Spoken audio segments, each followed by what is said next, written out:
이걸 사용해도 되나요? 네. 할렐루야. 여러분 이렇게 따뜻하게 환영해 주셔서 감사합니다. 그런 말 있죠. 인생의 방황은 예수님 만나면 끝난다. 많은 분들이 인생에 방황하는 걸 제가 봤습니다. 저도 한때 방황을 했었고요. 그런데 예수님 만나니까 방황이 끝나더라고요. 근데 제가 이 가정사역, 특별히 아버지 학교를 하면서 많은 교회 또 지구상에 있는 많은 교회들 다녀봤는데, 많은 크리스찬들을 보니까 크리스찬들이 인생의 방황은 끝났는데 영적으로 방황하는 사람들이 많더라고요. 왜 그럴까? 문제는 좋은 교회를 못 만난 것 같아요. 좋은 목자를 못 만난 것 같아요. 어떤 분이 인생은 만남이다 그랬는데, 여러분 예수님도 만나셨고 또 이 상모교회라는, 또 조전 목사님이라는 좋은 목자, 좋은 교회를 만나서 여러분들이 행복한 그런 영적인 생활을 하고 있으리라고 저는 믿습니다. 이 교회가 하나님이 기뻐하시는 교회뿐만 아니라 지역사회가 행복해지는 교회, 여러분의 자녀들, 여러분의 후손들이 또 행복해지는 교회, 우리 한국 사회가 행복해지는 교회가 되기를 바랍니다. 오늘 제가 여러분에게 그 이상한 타이틀을 하나 갖고 왔죠. 내 인생의 백신이라는 말. 제가 코로나를 사실은 2번 걸려서, 작년에는 코로나가 워낙 심해가지고 제가 거의 사경을 헤맸었거든요. 그래서 의사들은 거의 불가능하다. 그래서 이제 이 정도면, 이 나이에 이 정도면 회생이 불가능하다. 그래서 사실 오늘 교회가 발칵 뒤집혔어요. 그래서 담임 목사님이 예배 중에 우리 장로님을 위해서 기도하자. 그래가지고 전 온누리교회 네트워크, 전 아버지 학교, 어머니 학교 네트워크로 전 아프리카 중남미 다 해서 저를 위해서 정말 눈물로 기도해 줬다 그러더라고요. 그래서 겨우 살아났거든요. 제가 사실은 백신을 다 맞았어요. 근데 소용이 없더라고요. 그랬더니 어떤 분은 그러더라고요. 그래도 백신을 맞았으니까 살아났지. 그 말도 일리가 있는 것 같은데, 아니 백신을 맞으면 사실은 걸리지 말아야 될 거 아니에요? 근데 금년 초에 또 걸렸어요. 그렇다면 백신에 문제가 있다. 우리 인생에 많은 어려움이 있습니다. 제가 깨달은 것이, 정말 그 끊임없는 인생의 그 위기가, 또 고난이, 그런 파고가 있습니다. 과연 무엇으로 그것을 이겨낼 수 있었을까? 여러분, 코로나를 통해서 깨달은 것이 무엇입니까? 어려울 때일수록, 힘들 때일수록 가장 소중한 사람이 내 곁에 있어야 되는 거구나. 여러분, 가장 소중한 사람이 누구였어요? 여러분 남편, 여러분 아내, 여러분 부모님, 여러분 아들, 딸들 아니었어요? 다 세상의 모든 장소들은 다 막혔지만, 그러나 우리한테 열려있던 것은 바로 가정이었어요. 또 하나의 공동체가 바로 교회였다는 것이죠. 저는 코로나를 통해서 정말 가정이야말로 우리 인생의 백신이었구나. 그런 많은 어려움이 있을 때마다 그 어려움을 극복할 수 있는 힘을 부여했던 곳. 저는 2002년도에 대장암이 걸려서 대장을 50cm 잘랐어요. 2019년에는 또 위를 반을 잘랐어요. 참 그런 사역을 하면서도 끊임없이 그런 많은 어려움을 겪었거든요. 코로나 때문에 힘들었고, 그러나 하나님이 계셨지만, 그러나 그 하나님의 사랑을 내가 경험할 수 있도록 그렇게 저를 보살펴준 가정이 있었기 때문에, 제 아내가 곁에 있었기 때문에, 제 아들들이 옆에 있었기 때문에, 제 며느리들이 옆에 있었기 때문에, 손자들이 또 그렇게 저를 격려해주고 저를 위해서 기도했기 때문에, 그것이 바로 가정이라는 것이 우리 인생의 진정한 백신이었구나. 위기를 주셨지만 위기를 이어나갈 수 있는 그런 백신을, 완벽한 백신을 주신 거예요. 그것이 바로 가정이라는 공동체입니다. 그래서 목사님이 여러분 5월 7일 날 그런 말씀하셨잖아요. 아담이 독처하는 것이 좋지 못하니, 처음으로 부정적인 말씀을 하셨는데, 하나님 만든 창조물 가지고 사실은 나쁘다고 하는 건 아니거든요. 그러나 인간은 하나님이 공동체로 살 수 있도록, 공동체로 살아가도록 지음받은 존재거든요. 하나님 스스로도 공동체로 존재하셨고요. 삼일체 하나님. 그 첫 번째 관계 공동체가 바로 가정이라는 생명나무 공동체라는 사실입니다. 우리 인생에 많은 그런 어려움들이 있지만 그러면서도 그 어려움을 이겨나갈 수 있는 그런 공동체, 그것이 바로 가정이라는 그런 내 인생의 백신이라는 것이죠. 가정이 흔들리니까 다 흔들리고 있습니다. 가정이 흔들리니까 좀 백약이 무효해요. 가정이 흔들리니까 교회도 흔들립니다. 사회가 흔들립니다. 이제 가정을 건강하게 만들어야 합니다. 오늘 그런 주제를 가지고 여러분들과 한번 이제 말씀을 나눠보도록 할 텐데요. 자, 마태복음 7장 12절, 저걸 인생의 황금률이라고 합니다. 골든룰. 뭐의 골든룰일까요? 관계된 얘기 아닐까요? 인간과 인간의 그런 관계. 대접받고 온 대로 대접하라는 거예요. 이것이 얼마나 중요하냐면 이것이 율법이다 선지자라고 말씀하셨어요. 예수님이 율법이요 선지자라고 말씀하신 분이 또 한 분 있어요. 마태복음 22장에서 하나님을 사랑하고 이웃 사랑하기를 내 몸같이 하라. 이것이 율법이요 선지자의 강령이라고 말씀하셨어요. 그러니까 율법의 핵심은 바로 저거라는 거예요. 또 선지자들이 말씀하신 그 핵심은 바로 이거라는 거예요. 하나님을 사랑하고 이웃 사랑하기를 내 몸같이 하라. 저는 그래서 우리가 영성을 얘기하는데 영성의 핵심은 바로 관계다라고 주장하는 사람입니다. 하나님을 사랑하고 이웃 사랑을 내 몸같이 사랑하는 것. 그런데 바울 사도는 에베소 5장 43절에서 놀라운 얘기를 하고 있어요. 대접받고자 하는데 대접을 하라고 그러는데 바울 사도는 뭐라고 얘기했냐면 남편한테는 아내를 사랑하라는 거예요. 아내는 뭐라고 그래요? 남편을 존경하래요. 사랑받고 싶으면 사랑을 해야 되고 존경받고 싶으면 존경을 해야 되는데 바울 사도는 표현을 다르게 했어요. 왜 이렇게 했을까? 왜 이런 표현을 했을까? 이게 사실은 이 가정의 가장 핵심의 중심에 있는 게 부부인데 부부관계에 사실은 이게 백신이거든요. 이 요소가 빠지면 관계가 무너지는 거예요. 관계가 신들어지는 거예요. 관계가 연합으로 갈 수가 없다는 거예요. 그런데 놀라운 사실은 현대 심리학자들이 저걸 동의하고 있어요. 남편들은 리스펙트를 받고 싶어 한다. 아내들은 사랑을 받고 싶어 한다. 그 욕구가 강하다는 거예요. 왜 그렇게 된 건지 이런 이야기들을 좀 이제 구체적으로 해보도록 하겠습니다. 제가 좋아하는 시가 하나 있는데요. 정현정 씨가 쓴 박무객이라는 시입니다. 사람이 온다는 건 실은 어마어마한 일이다. 그는 그의 과거와 현재와 그리고 그의 미래와 함께 오기 때문이다. 한 사람의 일생이 오기 때문이다. 부서지기 쉬운, 그래서 부서지게 됐을 그 마음이 오는 것이다. 그 갈피를 아마 바람은 더듬어 올 수 있는 마음, 내 마음이 그런 바람을 흉낸다면 필경 환대가 될 것이다. 왜 중요해요? 과거와 현재와 미래가 함께 오기 때문에. 인생이 함께 온다는 거죠. 일생이 함께 온다는 건. 그러니까 방목이 오는 것도 저렇게 어마어마한 일인데 그 한 사람하고 인생을 같이 한다는 것. 얼마나 무서운 일이에요. 어마무시한 일이죠. 결혼은 정말 용기 있는 사람이 하는 거예요. 가장 아름다운 용기 있는 모험입니다, 인간이. 하나님의 아들, 딸임을 증거할 수 있는 가장 위대한 모험. 하나님의 창조사에 동참하는 모험, 책임을 다하는 그런 모험이라는 거죠. 왜냐하면 한 사람의 과거와 현재와 미래를 책임져야 하는, 과거의 아픔, 과거의 상처, 과거의 좌절, 이런 것도 보다듬을 수 있고 함께 기록하고 함께 기뻐하면서 미래를 열어가는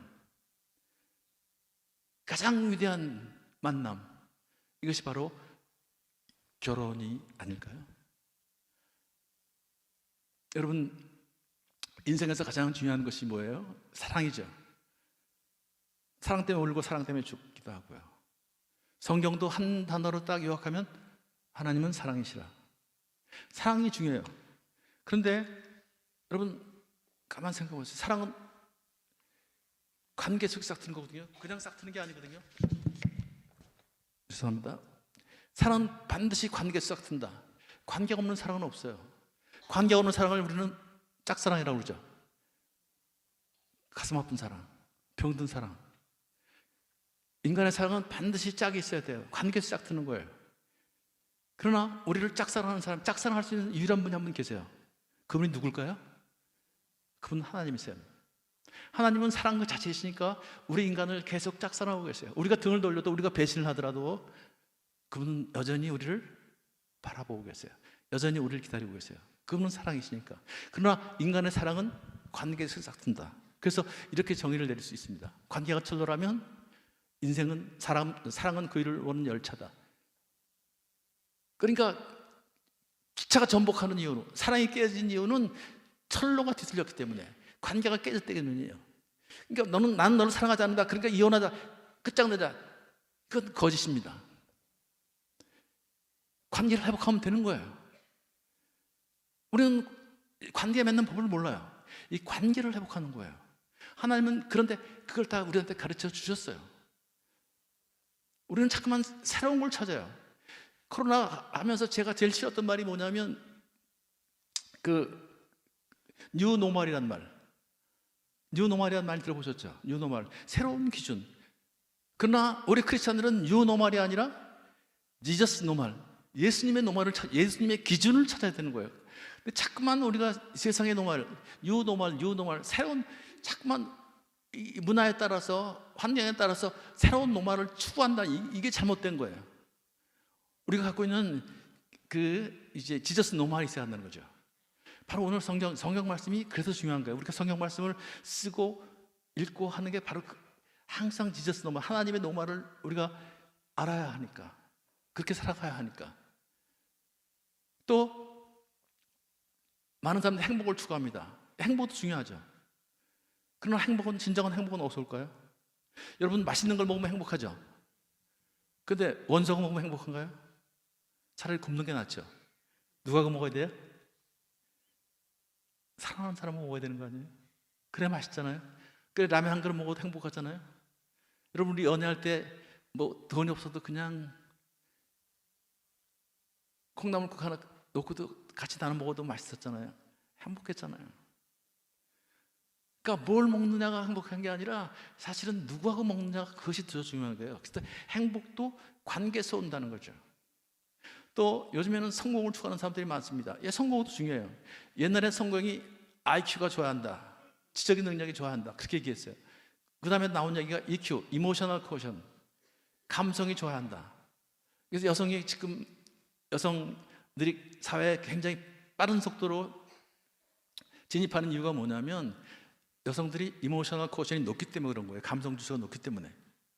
그러나 요즘에는 이모셔널 쿼션보다 더 중요한 것이 SQ다. 소셜 쿼션, 사회성, 사회력, 이것이 더 중요하다는 것을, 여기 우리 장로님들, 또 남자 집사님들, 직장생활 하신 분들은 이 관계력이 얼마나 중요한가를 다 직장생활 하면서 아셨죠. 사회생활 하면서 아셨죠. 관계력이 중요하다. 그러니까 관계의 핵심, 역시 관계는, 소셜 쿼션의 핵심은 관계라는 것이죠. 그렇다면 성공의 가장 중요한 요소도 관계다. 우리 삶에 가장 중요한 게 이 관계라는 것.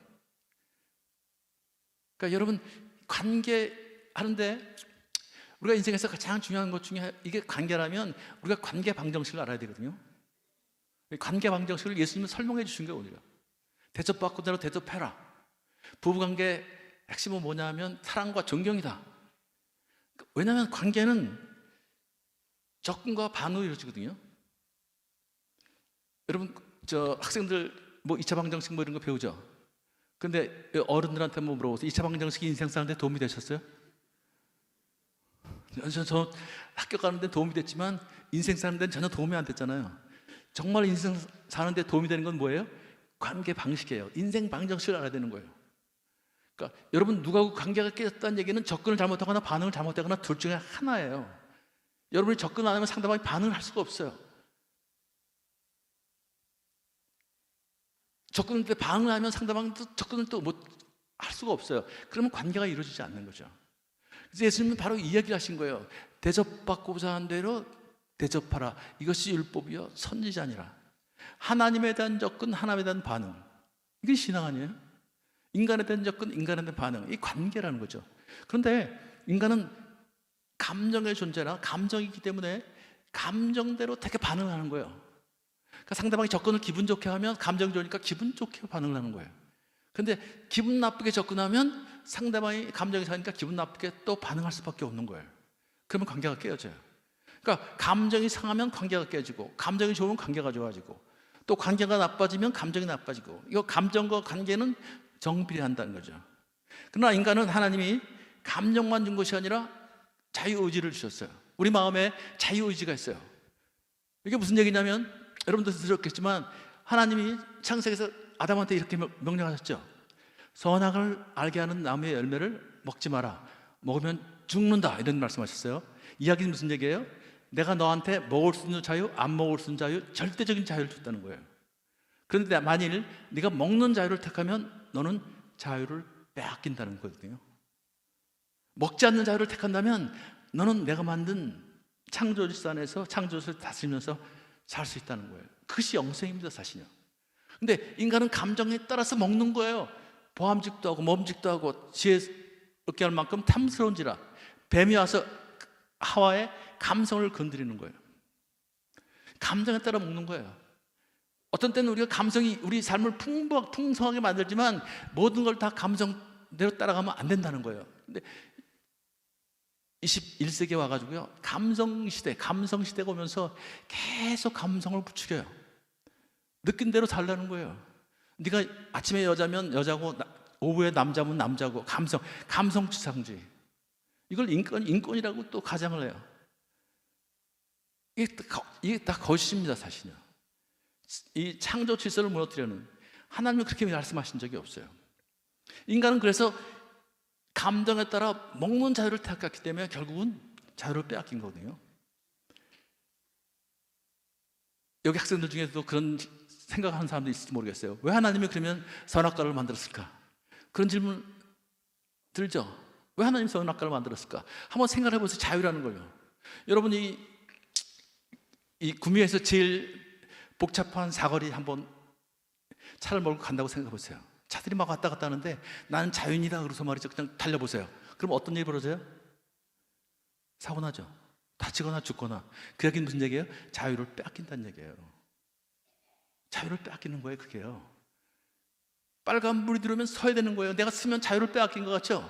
그런데 내가 쓰는 사이에 누가 자유를 느껴요? 이쪽에서 가는 사람들이 자유롭게 달리잖아요. 그 자유를 보면서 내가 더불어 자유를 느끼는 거예요. 그게 고차원적인 자유예요.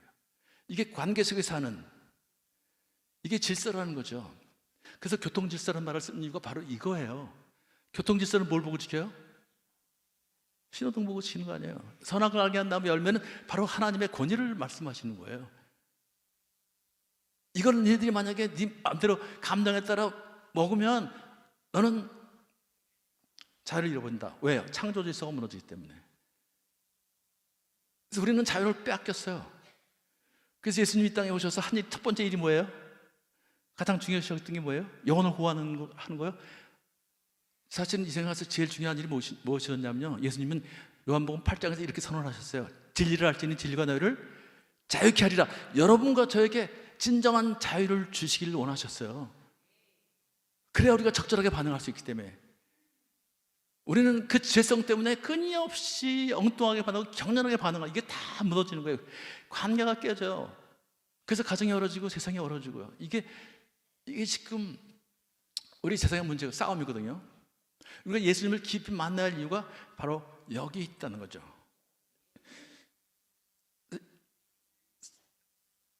이 문제 가지고는 제가 시간 때문에 깊이 말씀을 드릴 수는 없고요. 불화와 갈등이 일어나면 감정은 부정적 강한설 벌여요. 부부관계에서. 자, 우리 권사님들, 집사님들 계신데, 여자분들, 부부관계가 좋을 때, 감정이 좋을 때, 여러분 남편이 밥을 맛있게 먹고 있으면 여러분 기분이 좋으세요, 나쁘세요? 좋으시죠? 그러면 더 먹어 그러고, 뭐 내일은 더 맛있는 거 해줄게 그러고 막 그러시죠? 고기도 발라주고요. 근데 감정이 상했는데 여러분 남편이 밥을 맛있게 먹고 있어요. 그러면 기분이 좋으세요? 저게 시충인가 저거? 밥이 넘어가나 저게? 꼴도 보기 싫어요. 자, 또 관계는 상호 경직이 돼요. 벌거벗으나 부끄러워하지 않는다는 얘기는 무슨 얘기냐면 접근과 반응이 자유자재롭다는 거예요. 코맹맹이 소리 했다가 말이죠, 엎혔다가 말이죠, 뭐 안겼다가 말이죠, 뭐 짜증냈다가 하여튼 백을 다 해도 받아들이는 게 이게 벌거벗으나 부끄러워하지 않는 관계예요. 예를 들면 연애할 때 손톱이 까지면 오빠 나 손톱 까졌어 그러면 오빠가 반응해야 하네요. 하죠. 이래 연애가 되는 거예요. 손톱 까졌어 그러면 뭐 호흡 불어주고 말이죠. 이거 피나네, 피도 비치네. 그래서 약국에 가야 되는 거 아니야? 뭐 병원에 갈까? 별소리를 다 해요. 그리고 또 저녁에 집에 가가지고 또 전화해요. 자기 아까 손톱 까진 거 괜찮냐? 아까 피도 비치던데 난 자기가 아플까 봐 밥이 안 넘어간다. 이런 헛소리도 하고 말이죠. 이게 접근과 반응이 기가 막힌 거 이거요. 이 관계 방식이 기가 막힌 거예요. 그러니까 연애할 때는요, 누가 뭐래도 안 들려요. 우리 자녀들이 연애에 빠졌다, 사랑에 빠졌다. 여러분 암만 해봐도 저 관계를 깰 수가 없어요. 지금 감정의 관계가 둘이 완전히 하나로 연합되어 있는데 어떻게 거기를 깨겠어요? 하나님 은혜를 구하셔야 돼요. 이게 인간의 힘으로 안 되는 거예요. 이 감정이 끌려가 있기 때문에 말이죠.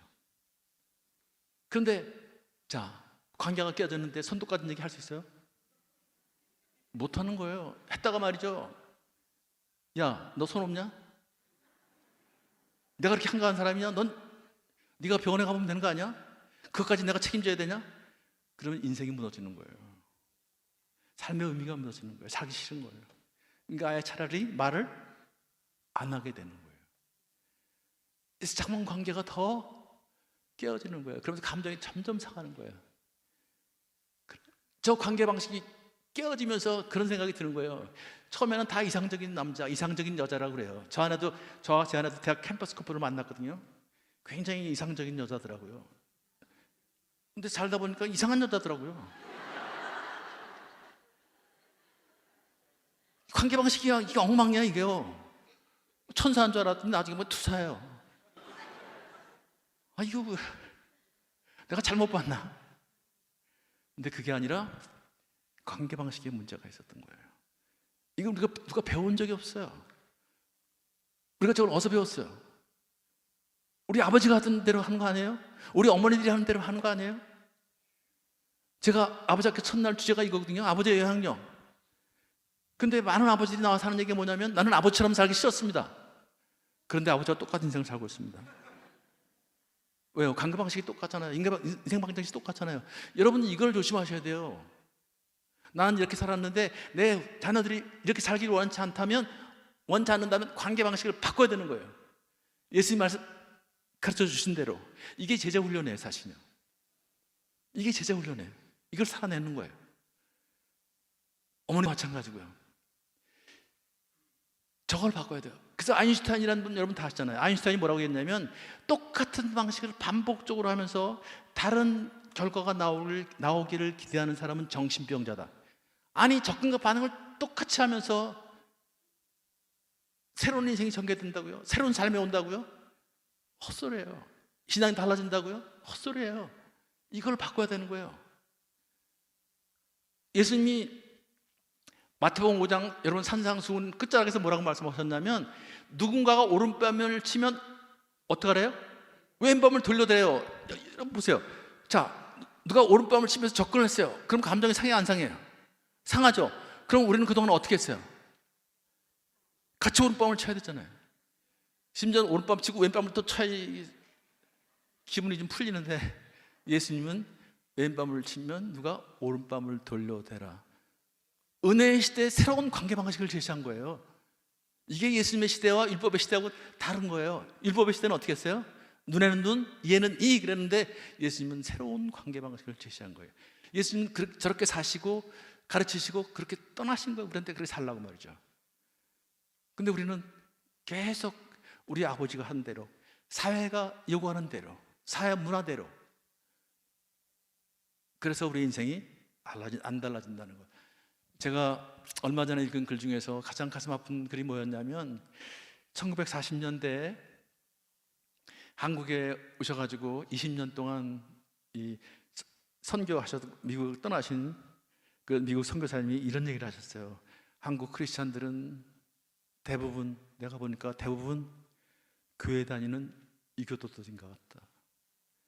교회 다니고 열심히 다니고 있는 유교인들 같다.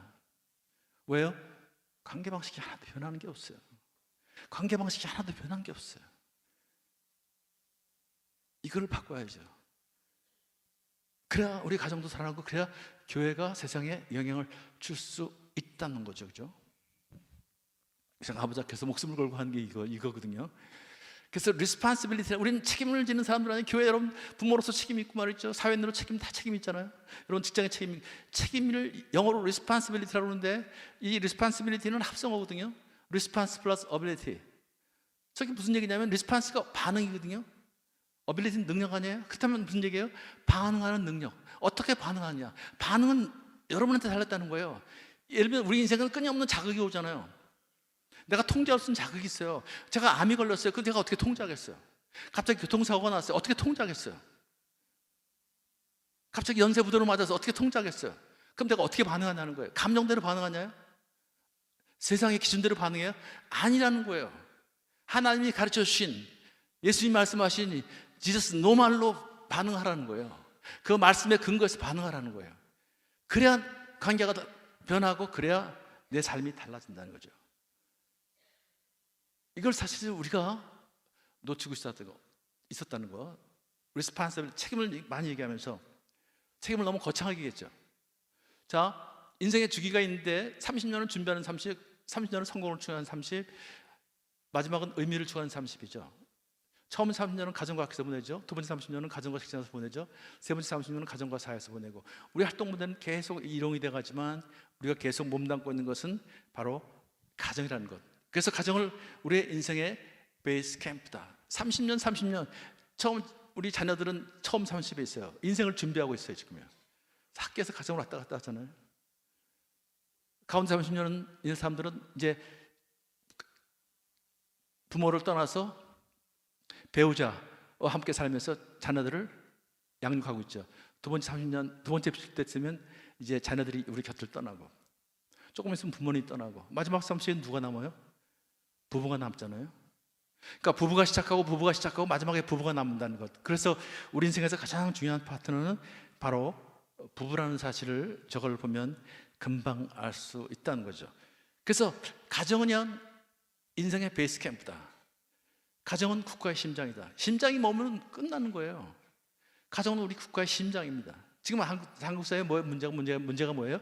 심장이 멎어가고 있다. 심장이 멎어가고 있다. 가정은 하나님의 꿈, 천지창조의 가장 클라막스의 최고의 걸작품으로 만드신 공동체. 그래서 하나님은 두 개의 생명담 공동체를 만드셨는데, 첫 번째가 가정이고 두 번째가 바로 교회다. 아담의 죽음을 통해 세워진 것이 바로 가정이고요, 예수 그리스도의 죽음을 통해 세워진 것이 바로 교회죠. 그래서 동전의 양면과 같다, 그렇게 얘기하는 이유가 여기 있습니다. 그래서 가정에는 보면 부모가 있고 부부가 있고 자녀라는 세 가지 체계가 있어요. 그래서 성경은 뭐라 하냐면 부모를 떠나 아내와 둘이 한 몸이 되라. 그 이야기는 이 가정에는 우선순위가 있는데, 이 부부가 1순위고 부모가 2순위고 자녀가 3순위라는 거예요. 그래서 부부를 상위체계라고 그래요. 상위체계. 상위체계가 학문적으로 뭐라고 얘기했냐면, 상위체계가 사랑하고 있어야만, 상위체계의 사랑이 흘러야만 그 사랑은 하위체계로 건강하게 흘러갈 수 있다. 그러니까 효도가 되려면 어떻게 돼요? 부모를 효도하려면 부부가 하나 되어야만 부모한테 사랑이 흘러갈 수 있다는 거죠. 또 부부가 하나 되어야만 자녀한테 그 건강한 사랑이 흘러갈 수 있다는 것. 그렇지 않으면 자꾸만 왜곡된 사랑이 흘러갈 수밖에 없다는 거예요. 창세기 2장 24절이 바로 그 얘기입니다. 부부가 하나 돼서 부모를 공경하고 자녀를 양육하라. 그래서 제가 아버지께서 제일 강조하는 것 중에 하나가 저 부분이고, 또 아버지로서 자녀한테 줄 수 있는 최고의 선물은 자녀들의 어머니인, 자녀들이 가장 사랑하는 어머니를, 내 아내를 사랑하고 존중해주고 배려주는 모습을 보여주는 것. 그러면 어머니들은 어떻게 해요? 자녀들한테 아버지, 남편의 그런 권위를, 영적인 권위를 긍정적으로 경험시키는 것. 그래서 사랑과 존중과 배려와 권위, 그래서 두 사람이 하나 돼서 할아버지 할머니를 공경하는 모습, 이걸 자녀한테 경험시켜야 한다는 거죠. 이걸 가르쳐야 한다는 거죠. 사랑과 존중과 배려, 권위, 공경, 이것이 인성의 뿌리거든요. 왜 한국 사회 지금 인성 문제가 이렇게 심각해요? 가정에서 이런 걸 안 가르치는 거예요. 이것이 애들이 학교 가서 친구들을 만나서 사회성으로 자꾸만 발전돼 가는 거거든요. 인성이 안 되는 아이들이 사회성이 또 문제가 생겨요. 그래서 하나님 만나서 영성으로 승화가 되는 건데, 이 영성이 다시 인성과 사회성을 성숙시키는 건데, 지금 인성에 문제가 생기니까 사회성에도 문제가 생기고 영성에도 문제가 있어요. 한국교회 지금 지탄을 받는 이유가 뭐예요? 영성 얘기하면서 영성이 건강하지 않다, 정서로 건강하지 않다, 그런 얘기들이 나오는 이유가 바로 여기 있습니다. 하나님은 그래서 천지창조의 가장 클라이막스의 이 가정이라는 이 생명나무 공동체를 세워주셨다는 거. 좋은 가정은요, 그래서 머리인 남편, 아버지의 그런 영적 권위를 긍정적으로 경험시키는 거, 영적인 권위자로 남편을, 아버지를 세워주는 가정이 가장 좋은 가정이에요. 교회는 어떤 교회가 좋은 교회예요? 목사님의 그런 영적인 권위를 긍정적으로 인정해주고 협력해주는 교회가 하나님이 기뻐하시는 교회예요. 그러면 지도자들은 어떻게 해요? 전심을 다해서 섬기며 봉사하고 사랑하고, 내가 사랑하는 사람을 위해서 죽는 사람들 아니에요? 그래서 남편한테는 아내를 위해서 죽으라고 그러잖아요. 목사님들은 성도들을 위해서 죽을 결심을 하고 목회하신 분들 아니에요? 이런 공동체가 바로 하나님이 꿈꾸시는 생명나무 공동체라는 것. 놀라운 사실은 이런 생명나무 공동체는 한 남자의 죽음을 통해 세워졌는 거 아니에요? 아담의 죽음을 통해서 가정이 세워졌고요, 예수 그리스도의 죽음을 통해서 교회라는 새로운 생명나무 공동체가 세워졌고요. 자, 그런데 부부가 갈등의 원인 한번 생각해 볼까요? 왜 부부가 갈등의 원인이 부부가 갈등의 원인은 여러분들 뭐라고 생각하세요? 성격 차이 때문에 얘기 많이 하시죠? 성격 차이 때문에 정말 못 사는 거 맞을까요? 이게 바로 아주 새빨간 거짓말이라는 걸 제가 알았거든요. 왜냐하면 결혼 예배학교 가서 제가 강의를 해보면요, 결혼 예배학교 가서 왜 이 사람을 배우자로 선택했어요? 왜 이 사람을 배우자로 선택했어요? 그러면 여자들은 다 뭐라고 그러냐면, 오빠가 성격이 좋대요. 그리고 오빠가 능력이 있대요. 또 여자한테 물으면 이 여자가요 성격이 괜찮대요. 그리고 여자가 예쁘대요. 그 외모하고 능력하고 성격은 꼭 나와요. 그런데 나중에 와서 상담하면 꼭 성격 때문에 힘들대요. 제가 왜 저런 소리들을 할까? 제가 깨달은 게요, 이게 사탄이 이혼을 합리화시키기 위해서 심어놓은 신화구나. 여러분, 새빨간 거짓말이에요. 자, 제가 여러분들 질문할게요. 연애 결혼식 한번 손들어. 연애 결혼식 한번 손들어 보세요. 연애 결혼식 한번 들어요. 연애 결혼을 하신 분들, 연애 결혼식 안 하셨어요? 다 충별하셨어요? 여기 지금 있죠. 자, 연애할 때 성격이 같았어요? 달랐어요? 연애할 때 성격이 같았다고 생각하시는 분 없죠? 달랐다고 생각하시는 분들 손을 못 들어요. 왜 못 들까요? 사실은요, 생각이 안 나요. 같았던 것 같기도 하고 달랐던 것 같기도 하고 근데 연애할 때는 문제가 없었잖아요. 지금은 같아요, 달라요? 지금 확실한 건 지금은 다르다. 근데 지금 다른 게 여러분 연애할 때 같을 수가 있어요. 성격은 그렇게 변하지 않거든요. 성격은요, 하나님의 특별한 섭리 아니면 사실은 안 변해요. 이거요, 특별한 은혜 아니면 안 변해요. 결정적인 엄청난 고난을 당하지 않거나 이러면 안 변하는 거예요, 성격이에요. 그런데 왜 연애할 때는 문제가 안 되고 지금 문제가 됐을까요? 연애할 때는요, 관계 방식이 좋았기 때문에 그런 거예요. 관계 방식이 좋았기 때문에 연애를 문제할 때. 근데 지금 관계 방식에 문제가 생기고 있는 거예요. 왜 그럴까요? 관계의 가장 근본적인 목적이 뭔지 아세요? 자신과 자신에게 의미 있는 상대방의 욕구를 채워주는, 그게 관계의 근본 목적이거든요. 근데 놀라운 사실은 남편은 어떤 그 욕구가 있다고요? 존경받고 싶은 욕구가 있대요. 그게 가장 강하대요, 일반적으로요. 여자들은요, 사랑받고 싶은 욕구가 강하대요. 그래서 이시잔 존슨이라는 분이 그걸 깨닫고요, 이렇게 얘기를 했어요. 부부 갈등은 가장 소중한 사람에게 소중하다는 느낌을 받지 못하고 그와 친밀하고 싶은 욕구가 채워지지 않아서 정서로 단절되는 것이 표면적으로 나타나는 현상이다. 내가 당신 아내냐는 거예요. 내가 당신 남편이냐는 거예요. 내가 이 집 그냥 부엌대기냐? 당신 뒷사람은 여자냐? 내가? 남자들은 어떻게 생각해요? 내가 돈 벌어오는 기계냐? 내가 머슴이냐? 나를 뭐로 하는 거야?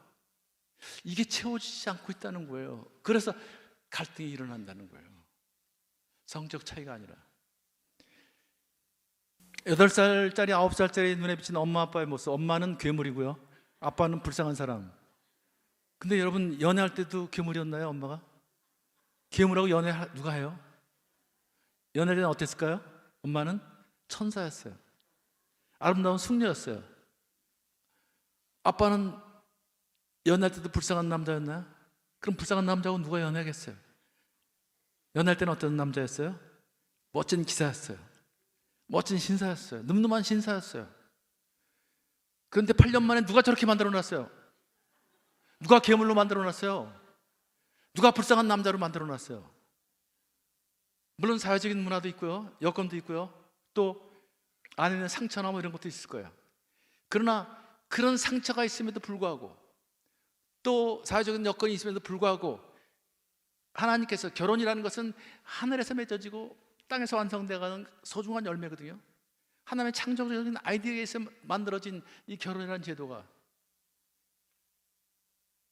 왜 8년, 9년 만에 저렇게 만들었냐는 거예요. 하나님의 형상이 완전히 회복이 돼야 되는데 왜 저렇게 만들었냐는 거죠. 누가 그랬어요? 사랑해서 결혼한 사람이 말이죠. 가장 소중한 사람이. 이게 지금 시대의 문제 아니겠어요? 여러분의 가정 문제가 아니라 지금 전 세계 가정에 이런 문제가 일어나고 있어요. 저게 지금 저 애들한테 나왔지만 저게 전 세계 보니까, 전 세계 다녀보니까 다 저런 문제를 안고 있어요. 이걸 바꿔야 된다는 것이죠. 이게 관계 방식의 문제예요. 그래서 남자들은 무슨 문제가 생기면, 답답하면 자꾸만 피하거든요. 동물 신드롬이라고 그래요. 자꾸만 피해요. 피하려고 들어요. 여자들은 그때 자꾸만 다가가려고 그래요. 그래서 자, 아내들이 하는 말 중에서 남자들이 제일 두려워하는 말이 뭔지 아세요? 우리 남편들 아내가 하는 말, 어떤 말이 제일 두려운 거예요? 다 두렵죠?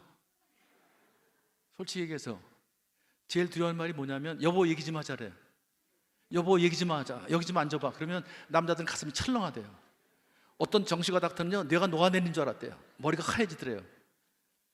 그러니까 앉아서 조금 얘기하다 보면 남편들은 피할 생각하는 거예요. 그 답답한 갈등의 구조를 남자들은 견디질 못해요. 남자들은 감정의 언역에서 바로 행동력으로 넘어가거든요.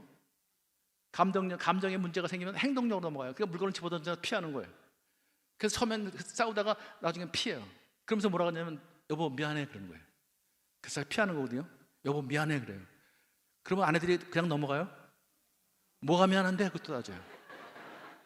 뭐가 미안한데? 그럼 우리 남편들은 뭐가 미안한지 알아요? 몰라요? 몰라요.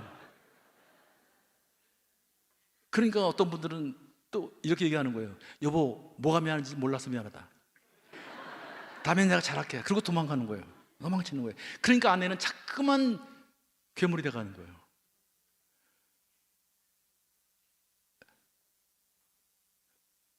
괴물도 우리 남편이 만드는 거고요, 불쌍한 남자도 우리 아내가 만드는 거예요.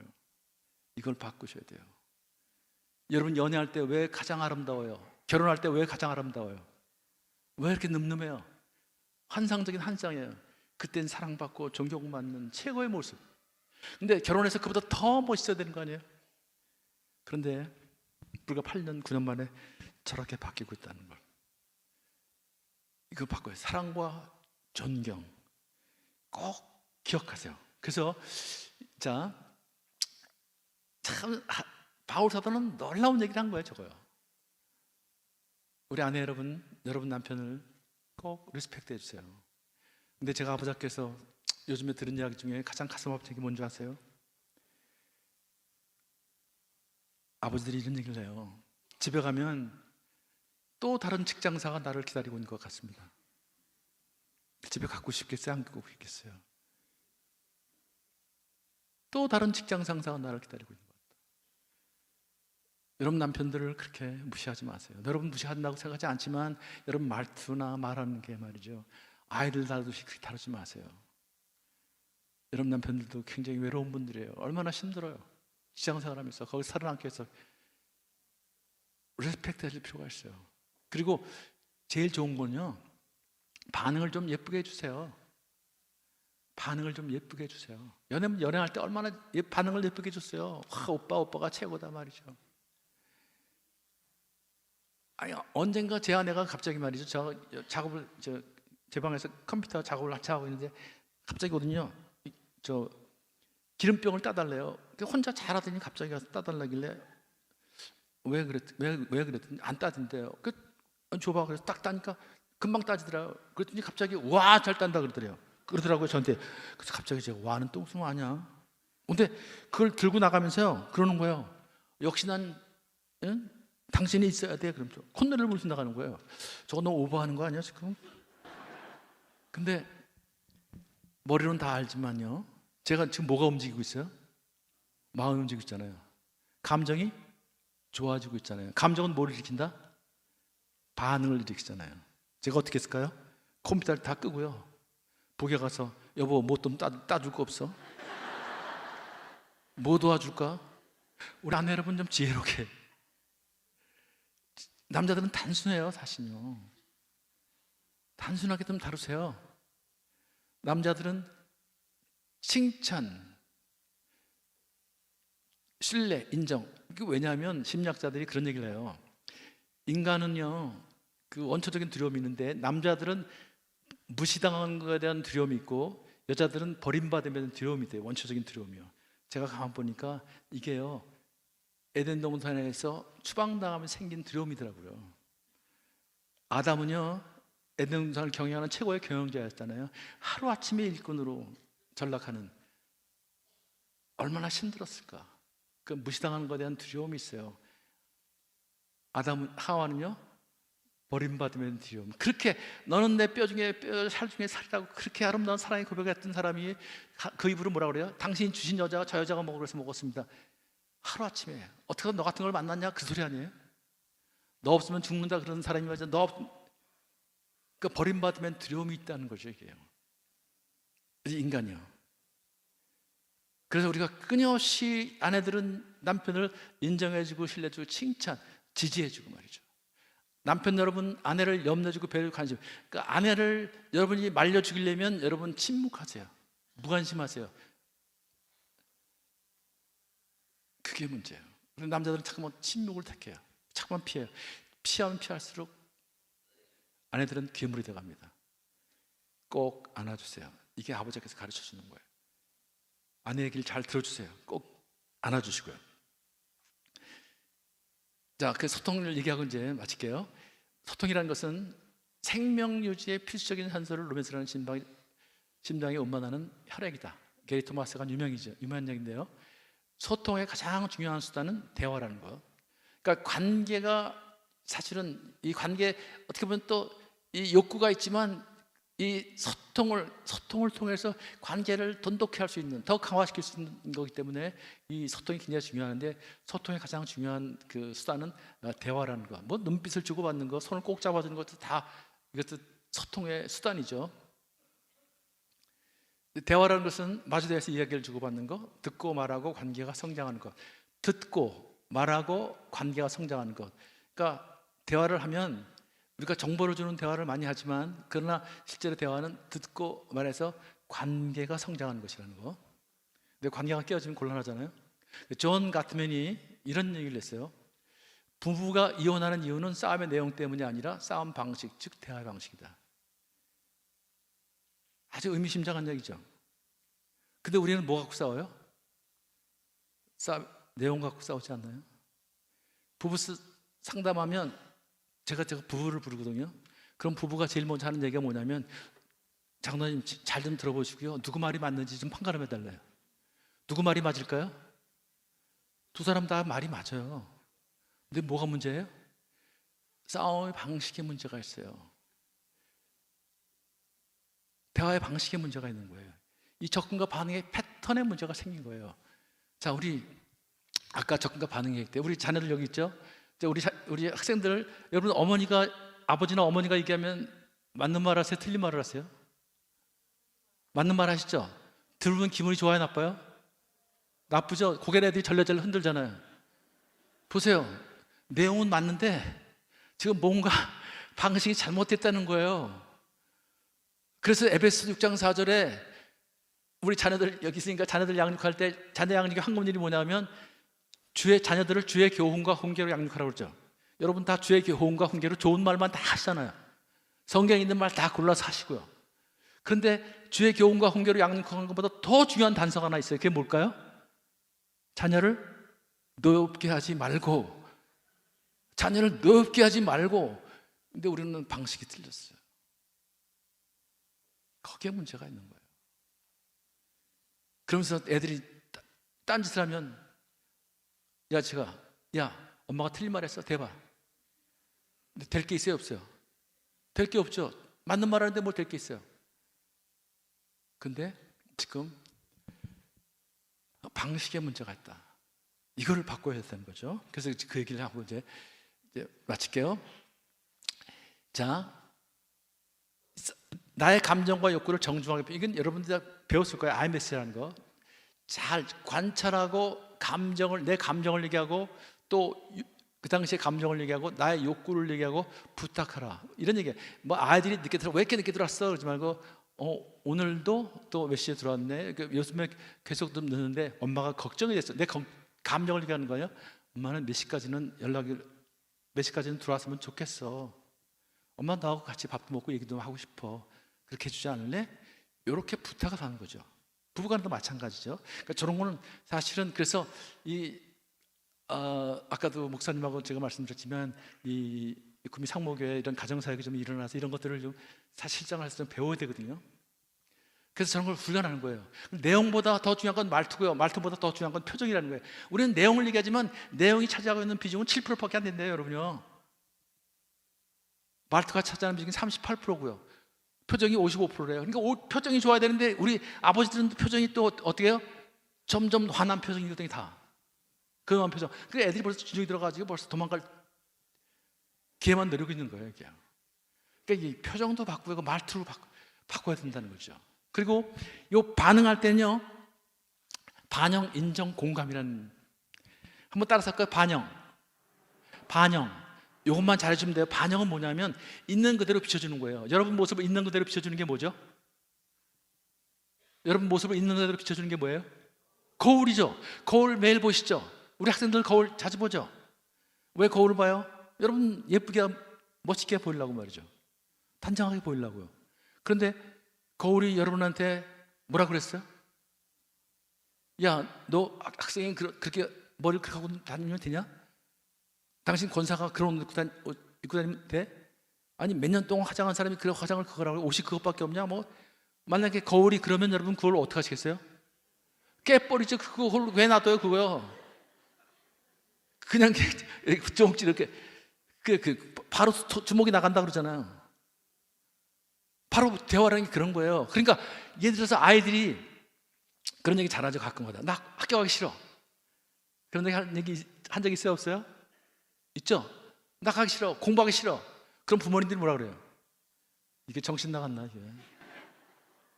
너 다음에 깡패 될래 이 자식아? 너 다음에 거지 될래? 그렇게 얘기하면 안 된다는 거예요. 어떻게 해야 돼요? 반영이라는 건 뭐예요? 있는 그대로 비춰주는 거예요. 너 학교 가기 싫구나. 너 학교 가기 싫구나. 너 얼굴 색이 안 좋은 것 같아. 무슨 일이 있었나 보구나. 엄마가 신경을 못 써서 미안한데 사실 엄마도 예전에 학교 가기 싫은 적이 있었단다. 우리 학교 가기 싫은 적이 있었어요, 없었어요? 수도 없이 많았죠. 그럼 그렇게 얘기해서 아빠는 그럴 때 이래서 그랬는데, 그때 참 힘들었는데 너는 무슨 일 있었어? 아빠가 신경 못 써서 미안한데. 그러면 자녀들이 얘기할 때 기다려. 그래서 그랬구나. 인정해주고요. 그때가 가장 힘들 때야. 공부하기 싫을 때야. 학교 그만두고 싶을 때야. 나도 그런데 공감해주고요. 자, 그럼 어떡할까? 공감이 되면 스스로 그 감정으로부터 애들이 벗어나오는 거예요. 이걸 그래서 empowering love라고 그래요. 사랑을 부여하는, empowering, 힘을 부여하는 사랑, 공감. 저하고 제안하고 한번 제가 부산을 같이 사역을 하는데, 제가 부산 공항에서 내려가지고 제가 중요하게 보던 책이 하나 있었어요. 그걸 잠깐 맡기고 제가 저기에서 누굴 만나고 와야 되니까, 그 아버지가 사역자를 만나야 되니까 금방 올 테니까 갔다 왔더니요, 제가 내 얼굴이 질려가지고 저한테 그러는 거예요. 차를 탔는데 어떡하지? 그러는 거예요. 여보 왜? 그랬더니 책을 화장실에 가서 놓고 나왔대요. 그 사이에. 어떡하네요.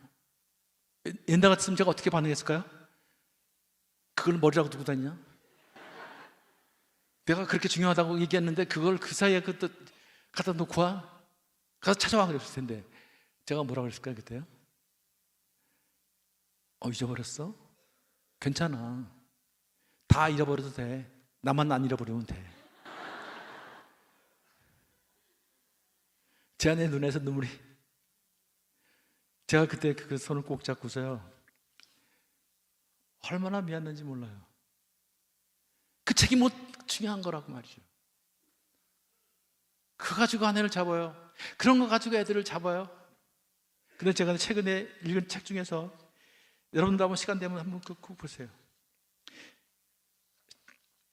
인생 수업에 나오는 일화인데 어느 기분 좋은 여름날 갓 결혼한 부부가 저녁을 먹고 숲으로 산책을 나갔다. 둘이서 멋진 시간을 보내고 있는데 멀리서 어떤 소리가 들렸다. 꽥꽥. 아내, 저 소리를 들어봐. 닭이 틀림없어. 남편이 아니야 저건 거위야. 아내, 아니야 닭이 분명해. 남편이 약간 짜증 섞인 목소리로 그건 말도 안 돼. 닭은 꼬꼬대 꼬꼬 하고 울지만 거위는 꽥꽥하고 울거든. 저건 거위야. 또다시 소리가 들려왔다. 꽥꽥. 남편, 거봐 거위잖아. 아내, 한 발로 땅을 구르면서 아니야 저건 닭이야. 내가 장담할 수 있어. 남편이 화가 나서 잘 들어 여보, 저건 거위라니까. 당신은 정말이지 하고 욕을 하려고 말이죠.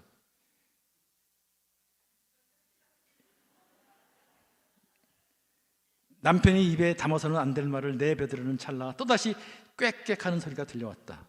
아내가 눈물을 글썽이며 말했다. 저봐 닭이잖아. 그 순간 남편은 아내의 눈에 고인 눈물을 보았다. 그리고는 자신이 왜 그녀와 결혼했는가를 기억했다. 그는 얼굴을 누그러뜨리고 부드럽게 말했다. 미안해 여보, 생각해보니 당신 말이 옳아. 저건 닭이야. 그러자 아내는 남편의 손을 쓰다듬며 말했다. 고마워요 여보. 두 사람이 사랑 속에 산책을 계속하는 동안 숲에서는 다시금 소리가 들려왔다. 꽥꽥. 남편은 생각했다. 그것이 닭이든 거위든 무슨 상관인가. 훨씬 더 중요한 것은 기분 좋은 여름날 저녁 함께 산책을 즐기는 것이었다. 그렇다. 그것이 닭이든 거위든 무슨 상관인가. 우리가 상대에게 상처 주고 결국은 관계가 단절되는 이유 중에 많은 부분이 멀리서 들려오는 동물의 소리가 닭인지 거위인지 같은 사소한 분쟁에서 비롯된다. 내 신념을 저버려야 할 일이 아니라면, 내게 회복하지 못할 손해가 발생하는 일이 아니라면 인정해둔들 무엇이 문제일까? 여러분 무슨 대단한 주제가 싸우셨어요? 부부가 갈등할 때 대단한 주제가 싸우셨어요? 북한 핵 문제를 어떻게 해결할 것인가 그런 거 싸워보셨어요? 우리 구미 상모교회를 더 부흥시키려면 어떻게 할까 그런 거 싸워보셨어요? 뭐 갖고 싸우셨어요? 왜 양말은 거기다 벗었냐? 왜 뒤집어 벗냐? 왜 치약은 가운데 짜냐? 밑에 짜야지. 여러분 그거 잘못 따라도 그 양말 한번 잘못 따르면 그게 핵전쟁으로 가는 거 아니에요? 이게 부부싸움의 실체 아니에요 이거? 우리가 그렇게 살아갔잖아요. 이걸 바꿔야 되는 거예요. 이걸 바꿔야 되는 거예요. 성경에 놀라운 비밀들이 다 숨어 있거든요 이거요. 정말 성경의 예는 제가 시간이 없어서 못 듣지만 성경은 이런 예들이 부지기수예요. 그런데 놀라운 사실은 이게 대화가 변하지 않는다는 거예요. 성경의 시대의 대화법하고 지금 똑같다는 거예요. 성경에 그렇게 얘기를 했는데도 말이죠. 여러분 진짜 한번 보세요. 야곱이 라헬이 애를 못 낳아서 야곱한테 그러잖아요. 나 좀 애 좀 갖게 달라 그러죠. 근데 야곱이 뭐라 그랬어요? 내가 하나님이냐? 날더러 어쩌는 얘기냐? 그런 얘기 아니에요? 지금 우리가 하는 얘기 똑같아요. 이게 바뀌질 않아요 도대체. 예수님은 이걸 바꾸라는 거예요. 예수님은 이걸 바꾸라는 거예요. 예수님은 그런 식으로 다 대화를 하셨거든요. 이제 이걸 바꿔야 합니다. 그래서 이런 걸 제가 목숨을 걸고 하는 이유가 이거 바로예요. 자, 이거 영상 한번 볼게요. 이제 마칠게요. 제가 엄마를 바라보는 하느미. 이때 웃음기 없는 표정으로 하느미를 바라보는 엄마. 몇 걸음 채 가지 못했는데 자신의 키보다도 높아 보이는 낭떠러지에 깜짝 놀란 모습. 아이고 아이고. 어쩔 줄 모르는 하느미. 엄마에게 간절한 눈빛을 보내지만 되돌아오는 것은 엄마의 싸늘한 표정뿐. 무심한 엄마의 행동에 결국 시각배랑을 건너지 못하고 제자리로 다시 돌아갔다. 연우에 이어 한음이 역시 시각배랑을 건너지 못하고 포기.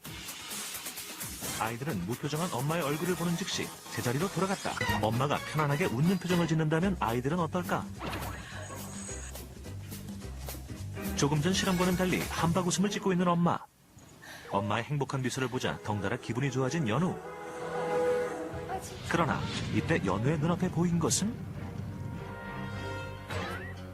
시각배랑을 건너기 전 물끄러미 엄마의 얼굴을 바라보는데 엄마의 화난 표정을 확인하자마자 거침없이 앞으로 돌진하는 연우. 야, 이거 감동적이다. 미소 짓고 있는 엄마를 보자 한 채의 망설임도 없이 그대로 직진. 엄마의 웃음 덕에 무서웠던 시각배랑을 용감하게 통과. 엄마의 표정 변화로 확실하게 알 수 있었던 연우의 달라진 반응.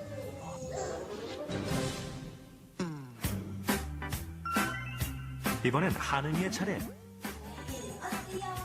엄마가 행복하고 밝은 목소리로 자신의 이름을 불러주자 한결 편안해 보이는 한은이의 표정. 아이고, 아이고, 아이고, 아이고. 앞으로 갈까 말까 주저했던 때와 달리 단번에 시각배랑 통과. 엄마의 미소에 시각배랑 건너기 대성공. 네, 우리 아버지들은 집에 들어갈 때 꼭 좀 얼굴에 미소를 좀 짓고 들어가세요. 제가 꼭 앞장에서 부탁하는 게 그거예요. 차 안에서 집에 들어가기 전에 기도하고 웃는 좀 하고 들어가라. 어떤 분이 제가 한 얘기를 깜빡 잊고서 아파트에 들어갔는데 아파트 문 열기 전에 놀라가지고 아파트 키를 붙들고 기도하고 그리고 웃고 들어갔다고 그러더라고요. 아버지가 웃으면 누가 웃어요? 어머니가 웃게 돼 있어요. 어머니가 웃으면 자녀들이 웃게 돼 있어요. 그래서 우리 구미 창모교회 우리 어르신들은 다 좀 미소를 좀 좋게 얼굴이 환했으면 좋겠어요. 그 구미가 환해지게. 우리 목사님 제가 좋아하는 이유가 늘 웃으시더라고요. 표정이 좋아요. 설교할 때도 보면 이렇게 웃으시고요. 좀 웃으세요. 표정이 그만큼 중요하다는 거. 예수님도 늘 웃고 다니셨어요, 사실은요. 건강한 남편, 소통한 아버지, 그리고 아내들은 내 편이 되어주세요. 아내들은 남의 편이 됐다면 큰일 납니다. 그럼 세상에 종말이 오니까 다른 사람 앞에서는 무조건 아내가 잘못했다 할 때 아내 편을 일단 들어주세요. 나중에 와서 딴 소리를 하더라도요. 이게 문제가 생겨요. 그죠? 그 다음에 예쁘게 반응한 내내 또 따뜻한 어머니가 되시고, 그 다음에 남편들의 부탁은 뭐냐면 아들한테 나를 좀 인정해 주세요. 다른 남편하고 비교해서 얘기하지 마시고요. 남편을 꼭 인정해 주라. 인정 욕구가 강하다는 거, 우리 자녀들도 아빠를 꼭 인정해 주시고, 아빠 고맙습니다 꼭 얘기해 주시고요. 여러분이 알지 못하는 그런 어려움을 여러분 아빠들은 갖고 있어요. 말을 못해요. 혼자 울고 있어요. 그 아빠들을 격려해 주세요. 아빠 고마워요.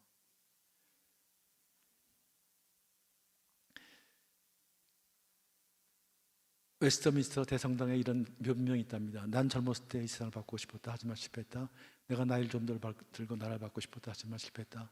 내가 늙고서는 우리 가정에서 바꾸고 싶었다 하지만 그것도 실패했다. 우리 모든 남자들의 로망 아니에요? 마지막에 이분이 뭐라고 썼을까요? 나는 이제 깨달았다. 나만 바뀌면 되는 것을. 우리나라 사람들의 문제는 나는 안 바뀌고 자꾸만 가정을 바꾸려고 그러고요. 나라를 바꾸려고 그러고 세상을 바꾸려고 그러는 문제가 있어요. 내가 바뀌어야만 가정이 바뀌고, 가정이 바뀌어야만 나라가 바뀌고, 그래야 소유가 바뀌고 세상이 바뀔 수 있다. 그래서 꼭 이제 부부는 가문의 역사를 새롭게 써가는 사람. 그래서 멋진 백신을 여러분들이 장착하고 가정을 웍신 사회 백신, 그래서 교회를 또 이 사회를 밝히는 그런 멋진 백신으로 만들어가는 것이 우리 부부의 역할이죠. 그런 내가 우리 그런 가정을 세우겠다. 하나님 보시기에도 아름다운 가정을 세우겠다. 하나님에 대한 책임이죠. 사회에 대한 책임을 다하겠다. 이런 우리 자녀들을 부모님들에 대한 책임을 다하겠다. 그런 창의적으로 접근하고 창의적으로 발언하고 하나님과 소통하고 이웃과 소통하는, 자녀들과 소통하는 그런 리더십을 가지고 부부 가문의 역사를 새롭게 써가는 사람이 되기 바랍니다. 결혼은 여성의 허영심과 남성의 이기심을 맞춰없이 뽑아내는 수술이다. 그러니까 얼마나 힘들겠어요, 그죠? 맞춰없이 뽑아내는 수술이니까 갈등이 많죠, 힘들죠. 하나님이 주신 결혼의 큰 선물 중 하나는 배우자라 불리는 전신 거울이다. 그 거울에 메모가 붙어 있다면 아마 이렇게 쓰였을 것이다. 이 거울은 당신이 진짜로 어떤 사람인지 보여줍니다. 아무리 제가 여기서 거룩한 척하되어 제 안의 얼굴이 썩어 있으면 그게 제 모습이에요. 우리 애들이 얼굴이 썩어 있으면 그게 우리 모습이에요. 사실요. 거룩한 척해도요. 제가 오늘 제 아내를 모시고 오려고 그랬지만 사실은 사정에서 못 왔는데 부부는 그래서 닮아간다고 그러는 거예요. 그렇죠? 마지막으로 결혼은 십자가로 연합한 예수님과 그의 백성이 어떤 모습인지 보여주는 글입니다. 모든 사람이 결혼으로 부름을 받지 않지는 않았지만 모든 사람은 복음으로 부름받았다. 결혼은 모든 사람에게 중요하다. 왜냐하면 그것이 단지 결혼만을 위한 것이 아니기 때문이다. 결혼은 십자가에 대한 것이다. 결혼은 십자가라는 거예요. 그래서 그리스도께서 교회를 위해서 자신을 주는 것 같이 그렇게 사랑하고 있고, 교회가 그리스도께 하듯 그렇게 남편에게 순종하라. 남편의 권위를 인정하라는 거죠. 우리 젊은 사람들 여기 있는데요, 여러분 예수님을 닮기를 원하세요? 예수님을 위해서 많이 일하고 싶으세요? 뭐가 더 중요해요? 예수님을 닮아가는 게 더 중요하죠. 그게 우리의 긍정적인 목적 아닙니까? 그리스도의 장성한 분량 이런 게 긍정적인 목적 아닙니까? 여러분 예수님을 위해서 많이 일하고 싶으면 결혼하지 마세요. 그러나 예수님을 닮아가길 원하신다면 결혼하세요. 매일 십자가를 지는 것이 어떤 의미인지 알 수 있어요. 가정에서 십자가를 짓는 거예요. 가정이 진짜 십자가가 필요한 것이에요. 십자가를 져야만 거기 부활이 있는 거예요. 항상 뭐가 있어요? 새로운 생명이 움트는 거예요. 새로운 탄생이 있는 곳, 그것이 바로 가정이라는 것입니다. 그런 축복이 여러분 가정과 여러분 교회에 함께 하시기를 축원합니다.